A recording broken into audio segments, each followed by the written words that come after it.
Hey everyone, today we're going to be discussing the story and meaning behind every eerie, pink, or visceral killer add-on in the game, whatever name you might want to give them. All of these add-ons hold a great meaning as each killer's most powerful add-ons to use to enhance their power. Trapper has the eerie add-ons Iridescent Stone and Bloody Coil. The Eerie Stone is a type of iridescent add-on that we'll see quite a bit in this video, and that's gift add-ons from the entity. Many killers possess iridescent versions of tools or items made out of the fog itself that aid their power in special ways. These gifts are likely rewards from the entity for performing well in the trials, or in Evan's case, not rebelling or attacking the entity for a while maybe. In Trapper's case, it's an eerie honing stone, a stone used to sharpen the bear traps. This interestingly gives the traps a life of their own, it says, allowing them to reopen by themselves. This presumably is some form of entity magic, definitely suggesting it's a gift. The Bloody Coil on the other hand seems to be one of the bear trap's coils covered in blood, but why is this so special? The flavor text doesn't necessarily tell us why, just describing that it's slippery and grim and sticky. My guess is it's the blood of someone important to Evan, and something that reminds him of an event and causes great emotion. I think it's his father's blood. He killed his father after causing the huge mining cave-in, and locked him in the storehouse basement. His father was found with a shattered leg bone, suggesting he may have stepped into a bear trap, so that's my best guess. Wraith has quite interesting add-ons too. The most interesting is the All-Seeing Spirit. This add-on is a marking made onto the bell itself, as many of Wraith's add-ons are. This one in particular glows when printed on the bell, and is said to be the Krafrabai symbol, to represent the entity watching over us. To me this sounds sort of like a threat almost, with the entity's ever-presence being marked almost to constantly tell Philip that he's being watched, and that he's trapped here. He must obey. This must create some tough emotions for him, but ones that surely empower the entity as well. The entity's presence has always been in his life, now in the realm, it's no different. I think that's what it's symbolizing. The coxcomb clapper seems to be a creation of Philip's instead, being a coxcomb knot wrapped around the bell's clapper to muffle the sound. This one is important and powerful as it links back to his lore. When his village was attacked when he was young, he was meant to be the one to warn them by ringing a bell, but he failed to, and it caused the deaths of the entire village. This silent bell therefore reminds him of his own failure, his own silence when he lost those he loved, where he typically rings the bell for survivors as possibly a salvation almost, a warning that he's coming. With this, he no longer offers that. Billy is sort of unfortunate because one of his really impactful eerie add-ons was removed. This was the Eerie Brick, this being a brick of the small hut he was kept in, the brick that came loose and allowed him to flee, so it's a bit of a shame. He does have some impactful ones still though. Iridescent Engravings, for example, gives us an interesting insight into Billy's loyalty potentially to the entity. This add-on features a panel of his chainsaw with entity engravings on it. This fills him with determination. It sounds to me like Billy has a genuine desire to serve the entity, but it could also be a fear thing. Regardless, the image of the entity on his chainsaw seems to drive Billy to perform better. The Tuned Carburetor is a type of add-on which essentially just seems to be almost a literal upgrade to the killer's kit. In this case, this is just a properly tuned carburetor, which makes Billy's chainsaw work as smoothly as possible. So it's a quite literal, eerie add-on in that sense. It just makes the chainsaw better. Maybe there's a pride element to it, considering Billy probably made it himself. He may feel some pride in his tinkering, which empowers him. Nurse, despite having a large number of breath-based add-ons, has two Eries that are completely different. Torn Bookmark is an add-on that is said to come from a sacred book and serves as a symbol of a dispute. This, I believe, is a Bible, and it was torn when Sally killed Father Campbell of Father Campbell's Chapel. This chapel is noted prior as a salvation almost to those of Fall City and Crotus Pren Asylum. However, I think with Sally breaking and Father Campbell possibly trying to reason with her, it led to a violent argument and ultimately his death. This is clearly a very impactful moment to Sally, with the ribbon being so powerful in the realm. A sign possibly of her last possible salvation being taken away by her own hand. The matchbox is interesting too on a few levels. For one, it's empty, which is interesting, considering what matches are used for, and the current state of Crotus Pren, burned down. With this said, the lore doesn't mention directly that Sally burned the asylum. It's quite likely in fact it was burned down after her massacre, as a result of the ghost stories coming from there. The buttons that are noted to be stored inside, instead of the matches, are likely trinkets from a patient there possibly, similar to the other ones she has, such as the pine cone or the tooth. Sally did after all bond a lot with her patients, and so it's quite likely she feels great guilt for their deaths. It could also be a trophy box of sorts, each button being a victim. Maya's eerie add-ons both relate to his sister Judith, who he killed on Halloween night 1963. Almost all of his add-ons in fact relate to her, and it seems to be his one source of emotion, if he has any. The memory of her, or more than likely his first kill, empowers him greatly. The tuft of hair is Judith's, torn out as he killed her. The tombstone is of course also Judith. When Myers returns to Haddonfield 15 years later, he steals Judith's tombstone from a graveyard and places it onto someone's bed. He is now in possession of this stolen stone. Hag has two add-ons relating to her captors and the swamp. The mint rag is a piece of Lisa's dress, which she wore on the day of her disappearance and capture. It will hold great emotion therefore alone as just a memory. However, it seems to also hold something greater. It's noted to have a trapped life essence, possibly of Lisa herself. A part of her pre-Hag self is trapped within this piece of fabric. This is another fairly common occurrence in eerie add-ons, is the entity trapping parts of people, or their souls seemingly inside of objects. In this case, it seems to be Lisa herself, except before she gave in to the entity and became a monster. The waterlogged shoe is a shoe found in the swamp, and also has trapped life essence. It doesn't mention whose it is though, only that it's a child's. It's possibly to simply represent the horrors that were going on in the swamp village. These people were not only consuming people, but were potentially even targeting those vulnerable such as children, and Lisa also, who likely is only 18 or 19 at the time of her capture. Doctor has interesting eerie add-ons as they're both chess pieces, yet the lore never really mentions him playing or enjoying chess. I've always assumed it was a gift from the entity, these two iridescent pieces, a gift to play into Doctor's ego and love of power and dominance. The two pieces are interesting after all, as one holds a strong jolt of electricity, and the other has the entity's own trace within that can break the most powerful of minds. To me, these very much sound like gifts, symbols of appreciation of the Doctor's sadistic nature, intelligence and methods. It could also be a threat saying, yeah, I can break your mind further, and my electricity will shock even you. But I tend to think the former. Maybe a threat, but probably a gift.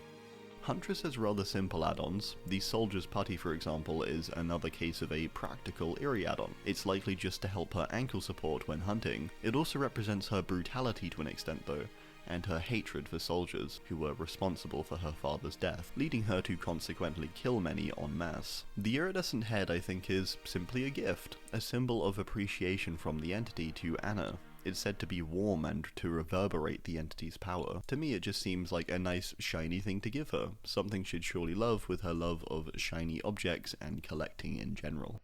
Bubba has the Carburetor Tuning Guide, which, similar to Billy's Carburetor, seems to be an applicable guide to make the chainsaw function better. That's all it really is. The iridescent flash, on the other hand, is quite interesting. This is seemingly the flash of one of Bubba's victims during the Texas Chainsaw Massacre, Pam. I say Pam due to the quote attached to it. What's even creepier is this slither of Pam is said to still have life flowing within. Pam is trapped within this to some degree, and Bubba draws power off of that. She's interestingly the only one who gets meat hooked in TCM2, so maybe the entity is using Pam as a sort of guide for what Bubba needs to do in the trials. Like, remember this person? Do that to them again. Freddy has add-ons that reference the kids of Badham. The black box is the creepy box filled with photos of the children that he abused. These likely provide him with power and motivation because he's sadistic like that. It's also incredibly impactful and a really tough emotional moment for Quentin, which Freddy may draw power from. The red paintbrush seems to belong to Nancy, Freddy's obsession. She uses it to paint the walls inside his secret crawl space. This likely allows him to recall what happened there. Basically, Freddy is a creepy fuck, and his greatest source of emotion is from those he abused. Pig has two very impactful add-ons to her emotionally, I can imagine. One is the videotape, the same tape played to Amanda when she was placed into the reverse bear trap game by Jigsaw. This add-on is quite explicit in what it provides her. Reminiscing about her past self hardens her determination, it says. I imagine it was also quite traumatic, and that's an element of it too. Amanda's letter is said to directly fill her with rage and focus, with it being the letter used to blackmail her, as it revealed her involvement in the death of Jigsaw's child, which ultimately led her to where she is now in the realm, or dead had she not been taken. A great theory that one of you mentioned was that possibly this letter is still being used to blackmail her in the same way, to enforce her to do better. That seems very on character for the entity. Amanda does after all still have faith that she's exactly where Jone wanted her to be, meaning she is still loyal to him. Clown has a love of fingers and collects them in his lore. When it comes to his add-ons though, only 2 are fingers, and these are the Iris. The 2 fingers are quite mysterious as to who they might belong to though. Redhead's pinky finger is a faintly fragrant finger that tastes, yes tastes, it's Clown, of potpourri and varnish. Tattoo's middle finger is a finger of a large tattooed man that tastes of machinery oil. There's no one who really matches the description for either of these in the lore. My best guess for each is that they can possibly be inferred based on certain things he holds dear, or alternately affected him greatly. I think it's quite possible the tattooed finger is that of his father's, and the redhead's is either a rejected love interest, or possibly Madame Butterfly, the name his knife now has, a woman who possibly travelled with the travelling circus and Clown had a liking to, but she did not reciprocate. Realistically though, that's purely speculation. Spirit has a mother-daughter ring, a silver ring given to Rin by her mother, with the engraving, "For my precious daughter." Comparatively to her father, Rin's mother did seem genuinely kind, and we see her even protecting Rin from her father. She however had some sort of debilitating illness and was part of the reason for the family's shaky finances. This must mean a lot to Rin though, and connect her to a part of her family she truly loved, and a part of herself now even as the spirit who can feel the same emotions she did back then. The other add-on is a bit more creepy, the Kintsugi teacup. Kintsugi is a process of mending a shattered item with powdered gold, a process which highlights the imperfections of something and doesn't try to hide the damage. This to me seems like a twisted gift from the entity, a sign of, hey, I like you this way, you are perfect, with the entity being the one to mend her after she was sliced up by her father. Maybe it's meant to be a kindness, but I certainly don't think it comes off that way. I mean, it's the entity. Legion have a fuming mixtape. A mixtape which combines dark beats, violent shreds, and unfathomable sounds, which are the entity sounds. These together fill the mind with a vibrating sixth sense. Basically, the entity laid down some hard, sick beats on one of Legion's mixtapes, and now it empowers them. Possibly a how do you do fellow kids from the entity, or simply a gift. The iridescent button is an iridescent pin of Legion themselves, said to be warm and reverberating with the entity's power. This to me also seems to be a gift, but maybe a threat too. A gift due to it showing Legion's likeness, pristine and iridescent, playing up to their desires of wanting to be famed killers. On the other hand, it shows claws around their faces on the pin, suggesting it's a threat too. Yeah, you have freedom here, but remember you're working for me. You can be reckless, but you need to abide by the rules. Plague largely has add-ons that show off her loyalty to the entity, and gifts and offerings to it. Black incense is one of the entity's favourite offerings, I imagine, which is why it's iridescent possibly, as it works the best in drawing the entity's favour. This is a dark paste made of sharp bone shavings, or osseous shavings. They're said to sharpen the mind's eye. The entity loves death, so Adiris's sacrifices being turned into a paste for her censer makes sense. The other add-on is the iridescent seal. Not that type of seal. This is a special seal made from the fog with an effigy of Plague on it. It's warm and pulsates with the entity's power. I think this is a small symbol of the entity's appreciation of Adiris and her loyalty, encasing her image in iridescent material as a gift. Ghostface's Iris hold the same meaning really, being the outdoor security camera and Ghostface caught on tape. This camera and the tape it recorded onto were responsible for revealing Ghostface to the people of Roseville. It was the start of Danny's legend in the town, and likely fills him with a lot of joy and passion, and a memory for this time. Demogorgon has 2 substances that appear to originate from the Upside Down, leprous lichen and red moss. Both make reference to the hallucinatory and physical enhancing properties they provide. Consumption of these therefore by Demo seem to do just this, causing it to become empowered. Having a physical piece of its homeworld may also allow Demo to connect to it in a greater way too, perhaps empowering it. Oni has add-ons relating to his family mainly, and drawing on his emotion and pain from destroying it. The Iridescent family crest maybe initially appears as an entity gift, but really it's probably a mockery and a means to prod Kazan into anger, showing him an iridescent perfect version of his family's great crest that Kazan himself is responsible for destroying. Almost like a, this is what you could have been. Renjiro's bloody glove is the glove of Kazan's father, Renjiro, and is bloody because Kazan kills him during his lore. It represents the killing blow Kazan made and the moment he officially crossed the line and destroyed his legacy too, when he directly spilled the blood of his own family. An emotionally powerful moment. Interestingly too, both items have quotes from Renjiro, talking about family and honor, and are sort of used I think to mock Kazan as well. Deathslinger is gifted an iridescent coin, which represents the entity's payment to Caleb as a bounty hunter. It's also a possible symbol of respect, paying him in this iridescent currency, where his bosses before stole from him. The quote below however reveals the reality of the situation. Caleb is trapped here. His other add-on is the Hellshire Iron, a branding iron used in Hellshire Penitentiary on quarrelsome bounties. This was likely used by Caleb therefore on bounties he struggled with. This is paired up with a Glenvale Gazette quote. Caleb clearly enjoyed his time during these days and the legend preceding him as the Deathslinger. Pyramid Head has add-ons relating to Silent Hill mainly, and the cult, the Order. The iridescent seal of Metatron is a recurring icon throughout Silent Hill and is meant to have magical and protective properties, now altered with the entity's influence. The angel that Pyramid Head serves also has this seal, so it's possibly a symbol from the entity that it is someone Pyramid Head must serve, and was maybe even a means of convincing Pyramid Head to join the realm, appearing as this angel possibly even. It could also be a threat showing the entity has power over those he served before, and to now serve it instead. The Obsidian Goblet is an ancient goblet made of pure obsidian, and is paired with a quote from James Sunderland, Pyramid Head's creator. It belongs to the Order, a cult, and was used in rebirth rituals, and also unlocks a special ending in the game. As Pyramid Head is James's inner torment and guilt manifest, then this goblet surely holds a lot of power, with his desires to bring his wife back and undo what he did. Blight has add-ons that largely relate to his research. His add-on Compound 33 is the penultimate serum before his perfected one, which he presumably uses in the trial. It's said to have powerful effects, but likely quite erratic ones, due to it being imperfect.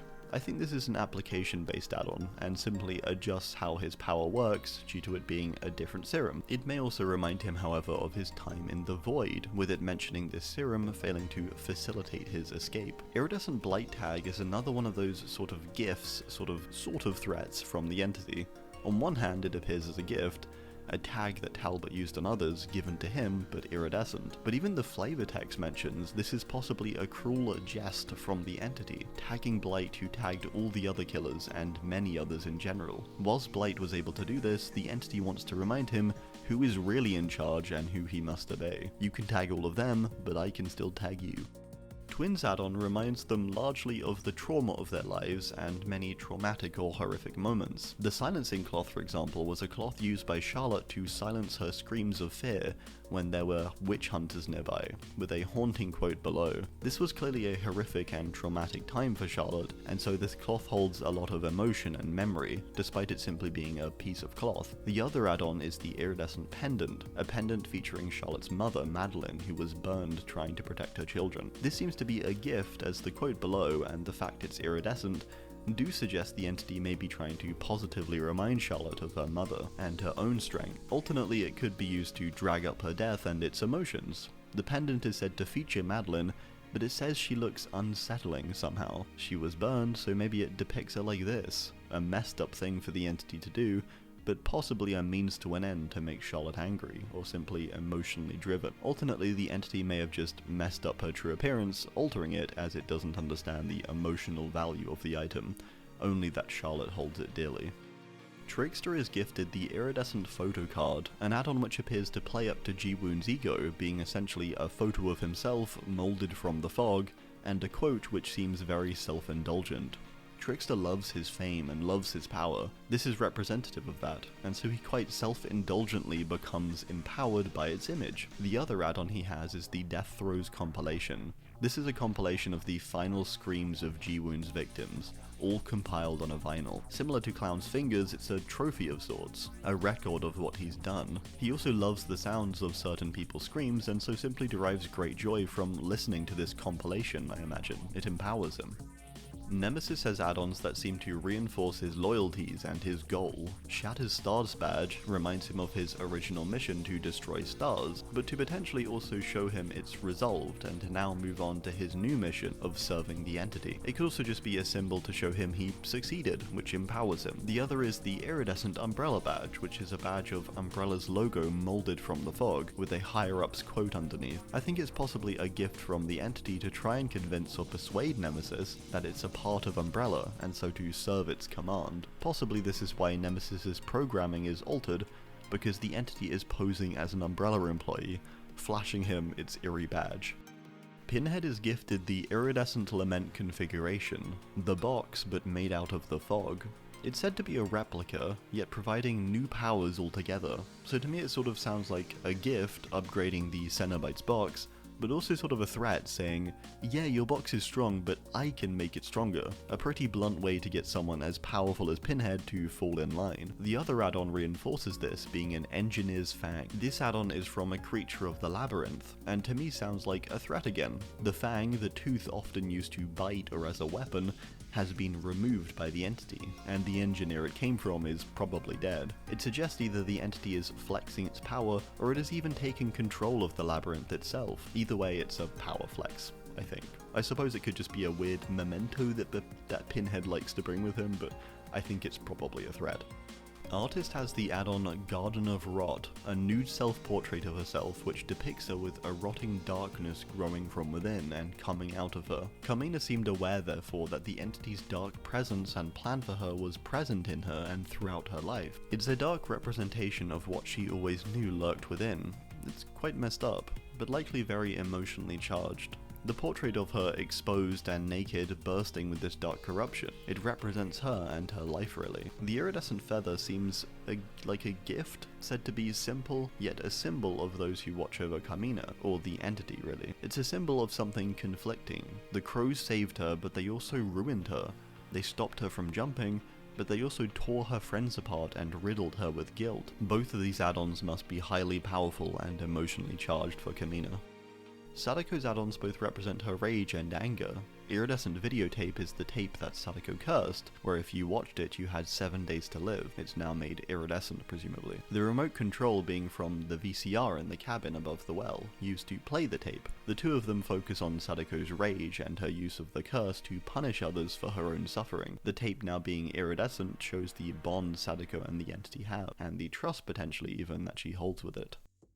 Dredge likely doesn't have emotions itself, as it is instead a product of repressed emotion. Its add-ons therefore relate more to the Garden of Joy, the place it was summoned to or from. Sacrificial Knife was the knife used by Otto Stamper, the garden's founder and leader, to kill a reporter who tried to warn the garden's inhabitants of what was really happening. Otto kills them in front of them, staining some wood and creating the iridescent wood plank. A piece of wood stained by the reporter's blood, now made iridescent. This add-on mentions that everything was set in motion for Dredge's arrival. Basically, these two add-ons are powerful as they're the catalyst or trigger for Dredge's arrival to the Garden of Joy, or its creation in some ways.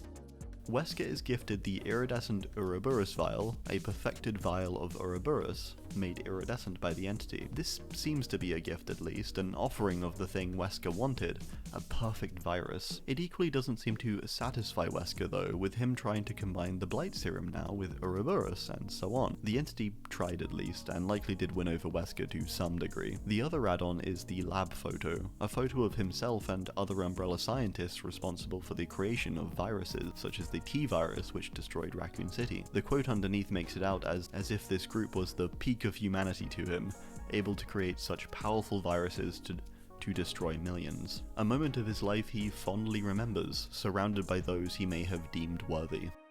Knight has an add-on which almost solely references his hatred of Vittorio and his peaceful approach to life. The Knight's contract is a torn document between Tahos and Vittorio, where Vittorio employed him, with a Vittorio quote at the bottom.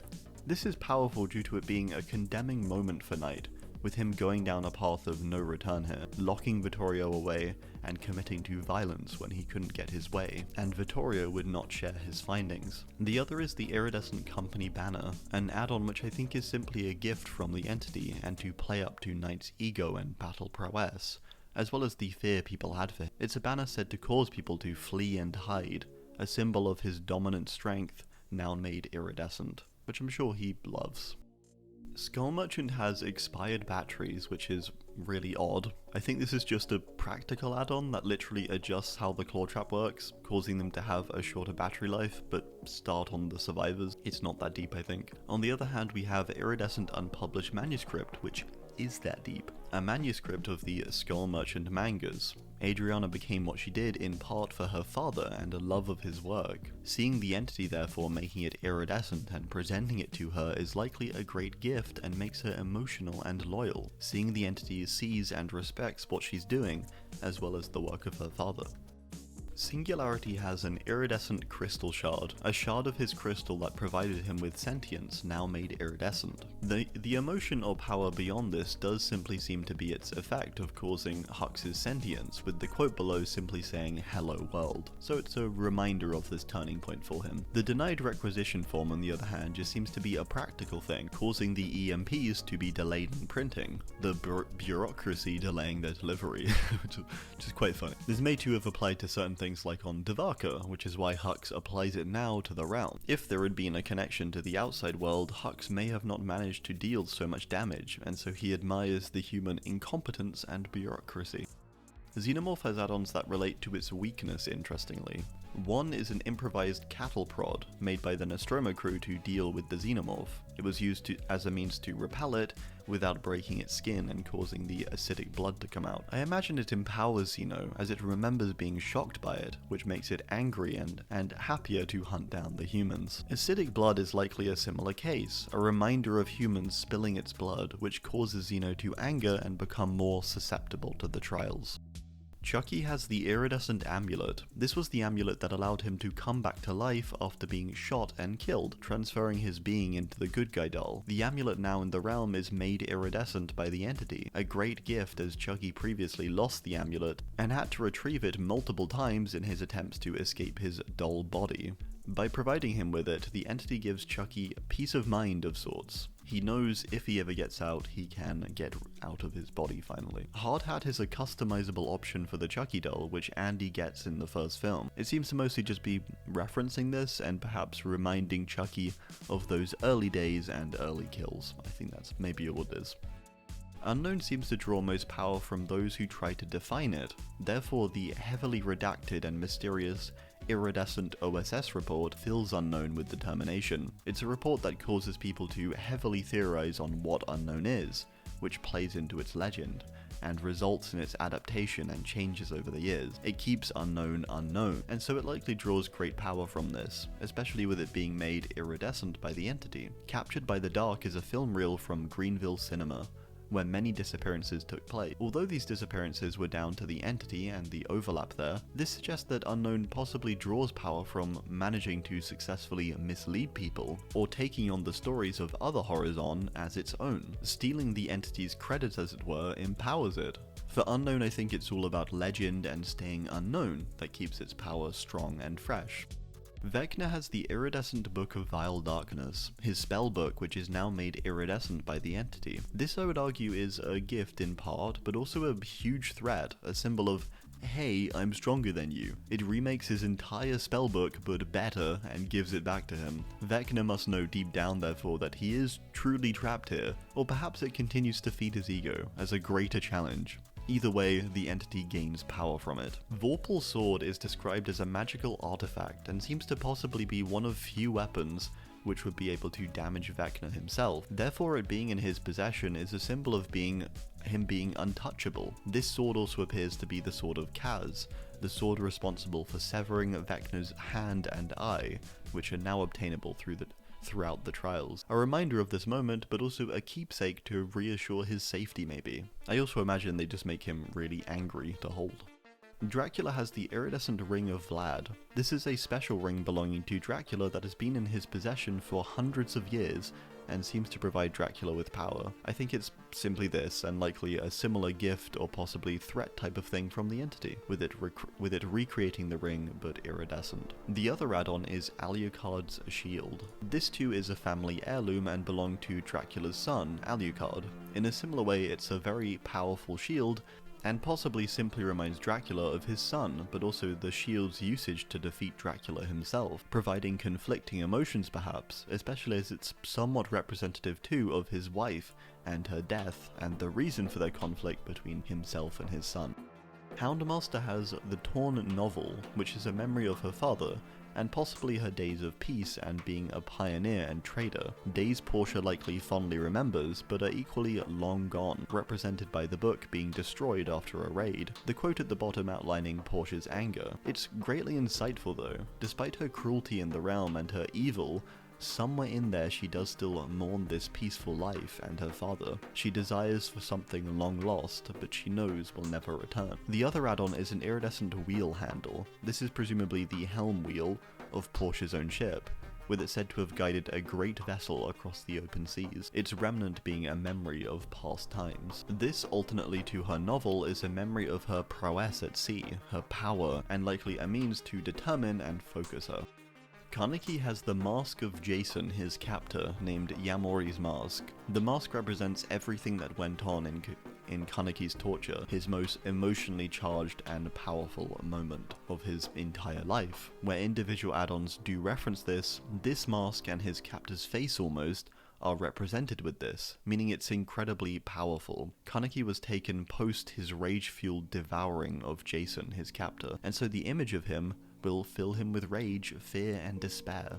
His other add-on is the Iridescent Eye Patch. This eye patch is used by Kaneki throughout Tokyo Ghoul to hide the fact that he's a ghoul. As he's a half ghoul, only one of his eyes become red, allowing him to hide this with an eye patch. The eye patch, now made iridescent, is possibly a sign from the entity to no longer hide, embrace the ghoul, but to also tie him back and retain his humanity and his emotion.